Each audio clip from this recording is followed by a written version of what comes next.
Selamat siang untuk kita semua. Di sini Iya, kami dari kelompok 6 akan mempresentasikan hasil diskusi kami yang membahas tentang komponen dan lingkungan pengendalian sistem pengendalian manajemen yang diampu oleh Bapak Andri Zainal SE, MSI, PhD, AKCA, di mana anggota kelompok kami terdiri dari saya sendiri, Sinjitani Sinite, Mario Pakpahan, dan Alexander Valentinus Tarigan.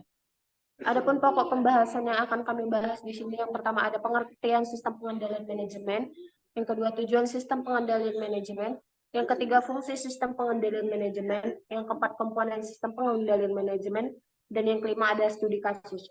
Baiklah, untuk pemateri pertama kepada Saudara Alexander Taligan, saya persilakan waktu dan layar. baik. Terima kasih kepada moderator. Untuk materi pertama yaitu pengertian sistem pengendalian manajemen. Menurut Adnan dan Muhaban tahun 2020, sistem pengendalian manajemen adalah rangkaian sistem yang dibutuhkan untuk menjamin setiap hal yang dilakukan setiap karyawan tetap bersesuaian terhadap tujuan perusahaan. Sehingga sistem harus disusun strateginya dengan baik dan tepat. Sedangkan menurut Robert J. Mockler, sistem pengendalian manajemen yakni segala upaya sistematis oleh manajemen bisnis untuk membandingkan kinerja dengan standar yang telah ditentukan, rencana atau tujuan untuk menentukan apakah kinerja sejalan dengan standar tersebut, dan mungkin untuk mengambil tindakan perbaikan yang diperlukan untuk melihat bahwa manusia dan sumber daya perusahaan lainnya yang digunakan dengan cara yang paling efektif dan efisien mungkin dalam mencapai tujuan perusahaan. Kedua, tujuan pengendalian manajemen.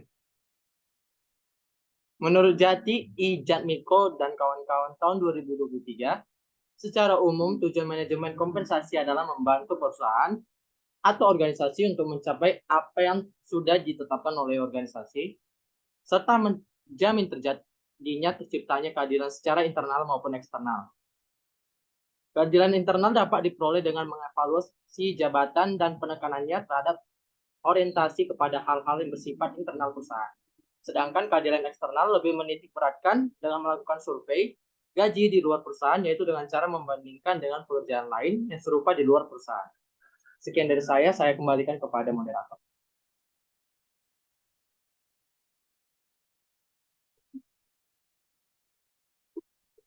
Baik, di sini saya akan melanjutkan presentasi dari kelompok kami.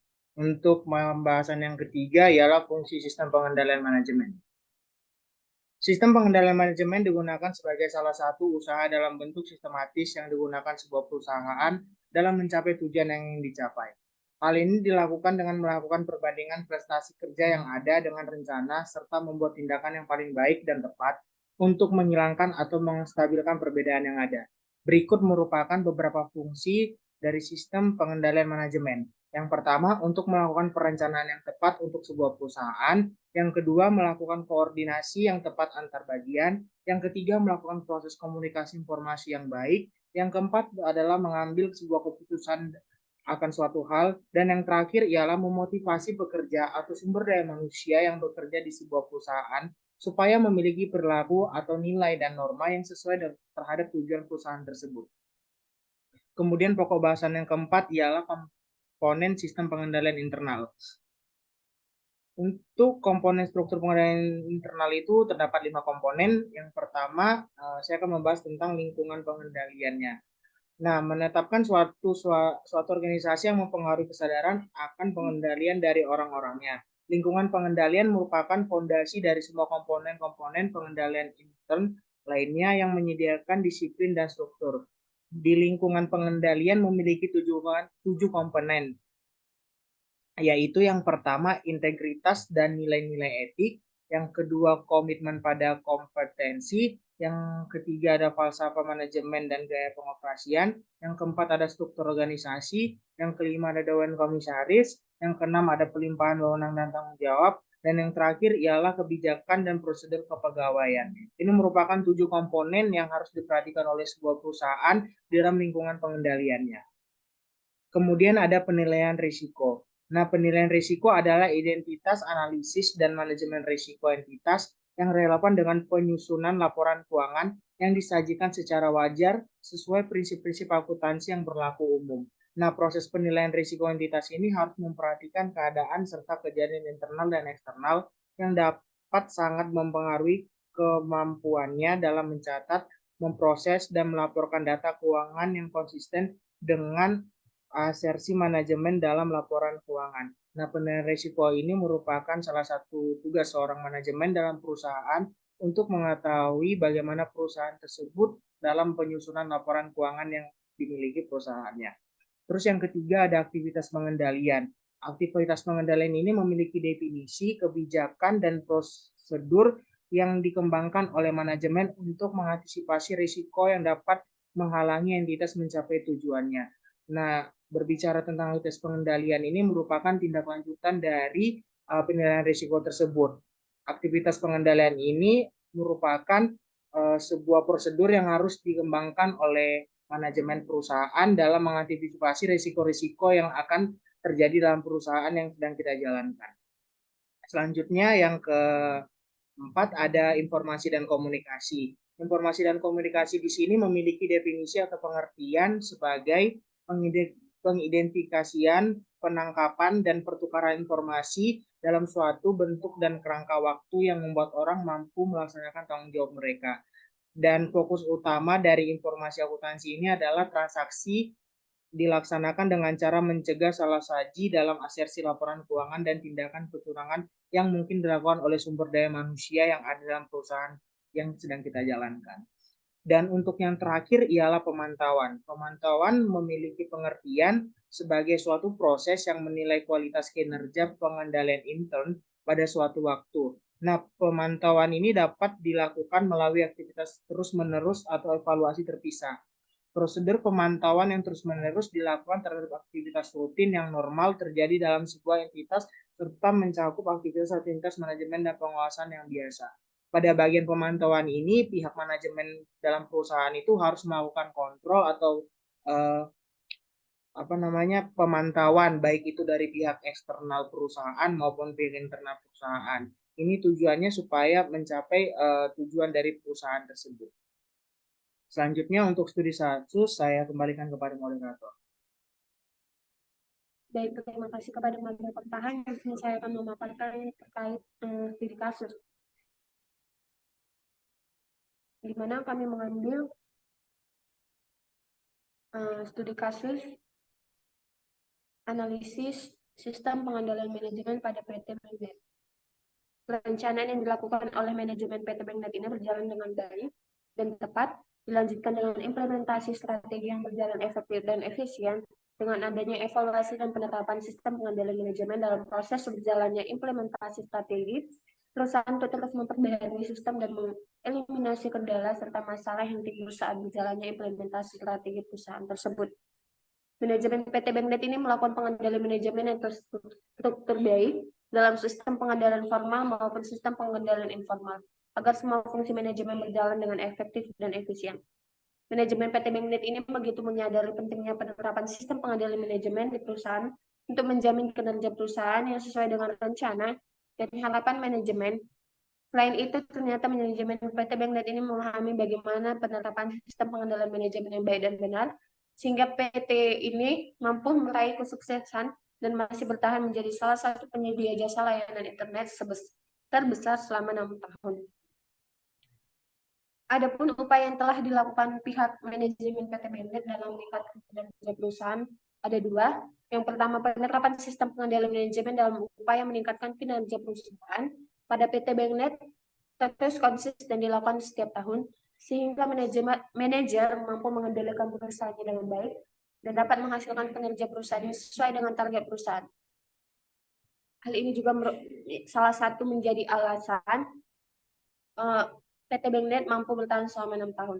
Yang kedua, penerapan sistem pengendalian manajemen pada PT Bagnet sudah sangat baik.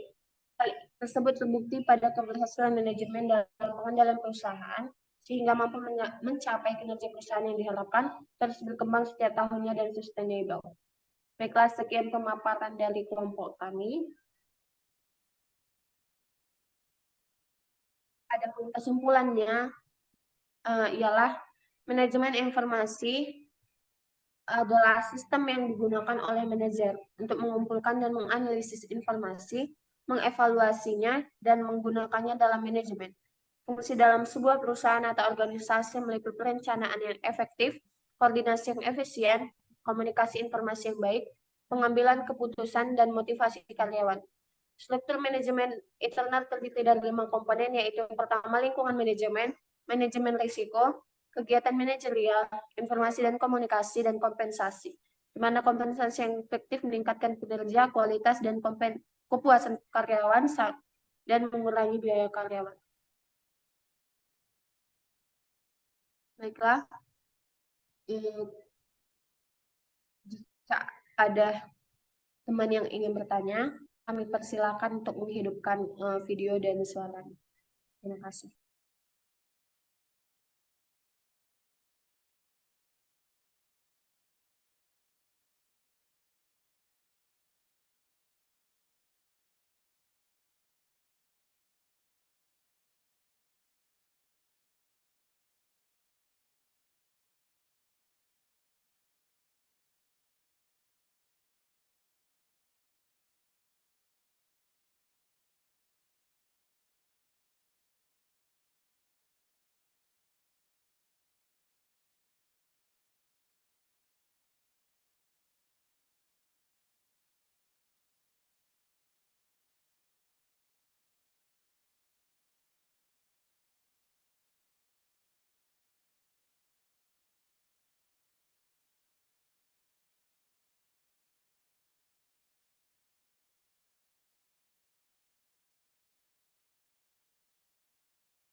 Baiklah, apakah ada yang ingin bertanya?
Saya tanyakan sekali lagi, apakah ada teman-teman yang ingin bertanya? Izin kepada moderator, saya ingin bertanya. Tadi di slide akhir bagian contoh kasus, tadi kan kalian ada menjelaskan, yaitu sistem pengendalian manajemen pada PT Bemnet sudah sangat baik. Nah, hal tersebut terbukti pada keberhasilan manajemen dalam pengendalian perusahaan, sehingga mampu mencapai kinerja perusahaan yang diharapkan, terus berkembang setiap tahunnya dan sustainable. Jadi, yang ingin saya tanyakan, bagaimana sih PT Bemnet ini menerapkan sistem pengendalian manajemen untuk mengoptimalkan kinerja perusahaan sehingga dikatakan sudah baik? Terima kasih. Baik, terima kasih atas pertanyaannya. Beri kami waktu untuk menjawab.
Baiklah, di sini kelompok kami akan menjawab pertanyaan dari Resti Fauzi, di mana pertanyaannya ialah bagaimana PT Bennet menetapkan sistem pengendalian manajemen untuk mengoptimalkan kinerja perusahaan sehingga dikatakan sudah baik. Begitu.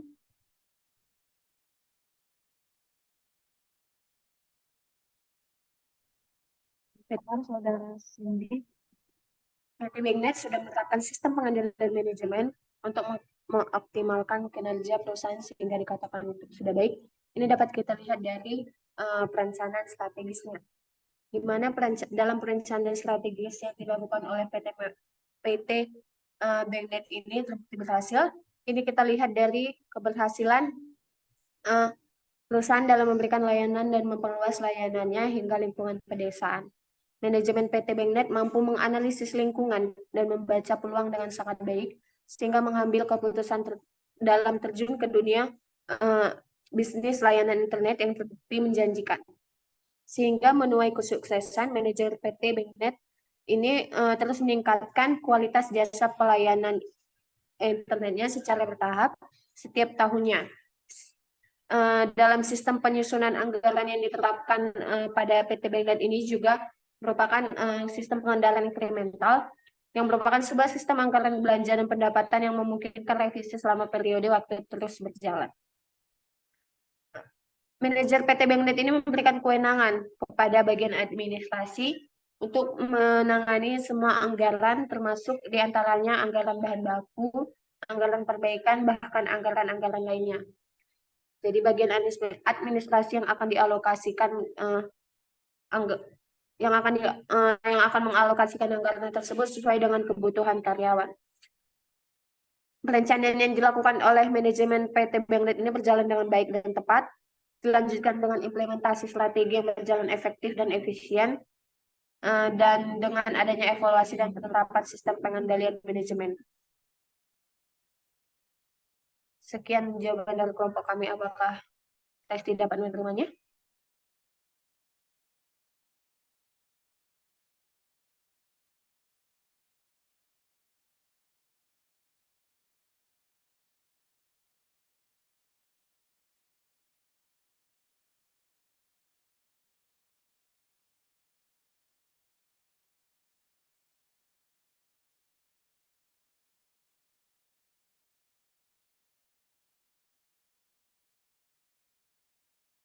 Bagaimana Saudari Resti?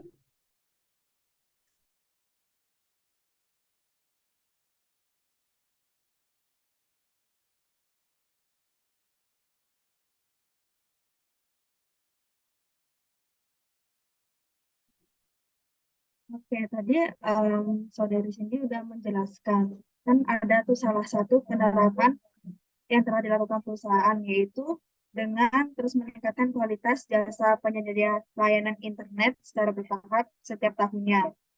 Jadi, bagaimana sih cara perusahaan agar kualitas layanan internet ini terus meningkat? Bagaimana yang perusahaan ini lakukan?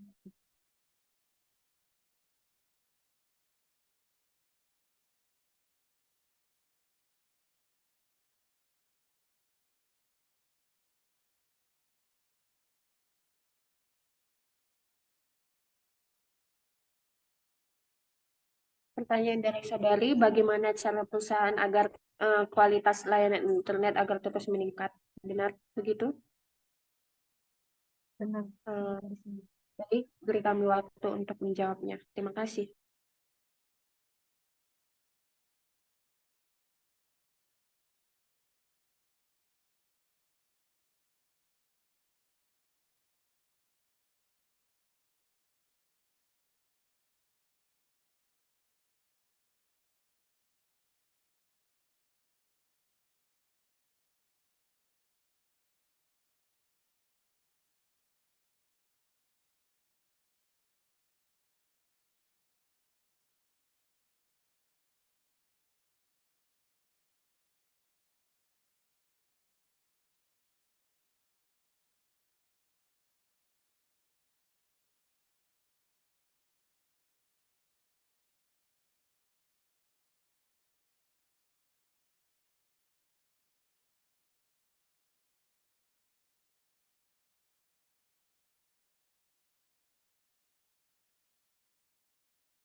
Baik, saya akan menjawab pertanyaan dari saudara Resti, yaitu perusahaan bisa melakukan peningkatan infrastruktur seperti investasi infrastruktur yang lebih baik, termasuk pembaruan perangkat keras maupun perangkat lunak yang dapat meningkatkan kecepatan dan keandalan layanan.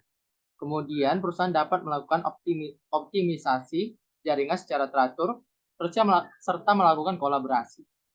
Bagaimana dengan kelompok 1?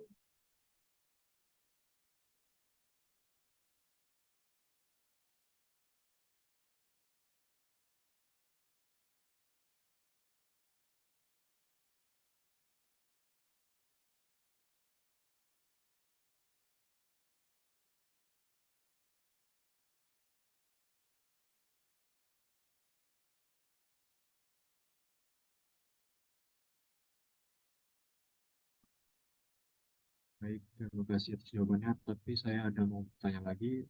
Tadi kan disinggung mengenai kolaborasi. Nah, kolaborasi yang bagaimana sih yang dapat dilakukan perusahaan BankNet ini agar dapat meningkatkan layanan internetnya? Terima kasih.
Izin moderator untuk menjawab pertanyaan dari kelompok 1.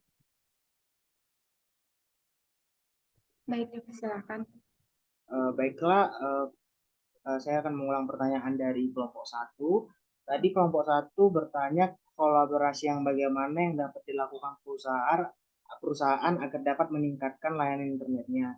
Berdasarkan hasil diskusi kelompok kami, menurut kelompok kami, perusahaan dapat meningkatkan layanan internetnya melalui kolaborasi dengan penyediaan layanan teknologi terkemuka, melakukan peningkatan infrastruktur, dan berinvestasi dalam penelitian dan pengembangan teknologi baru. Selain itu, kemitraan strategis dengan perusahaan telekomunikasi lain, pemerintahan, dan lembaga riset juga dapat membantu meningkatkan cakupan dan kualitas layanan internet. Sebagai contoh, ini kan tadi kan contoh kasus kami itu kan PT Benket, ini kan berhubungan dengan jasa layanan tentang internet kan. Nah, PT ini bisa bekerja sama dengan berbagai perusahaan lainnya. Contohnya mungkin yang paling terkenal ada perusahaan Telkomsel. Nah, perusahaan Benket ini bisa tuh kerjasama karena mereka masih saling berhubungan. Jadi itu dapat menunjang atau menambahkan profit dari PT Benket tersebut. Bagaimana dengan kelompok 1? Oh, baik, terima kasih atas jawabannya. Kami dapat banyak. Terima kasih. Terima kasih, saya kembalikan ke moderator. Baiklah, kepada kelompok 1, apakah ada lagi yang adakah lagi pertanyaan?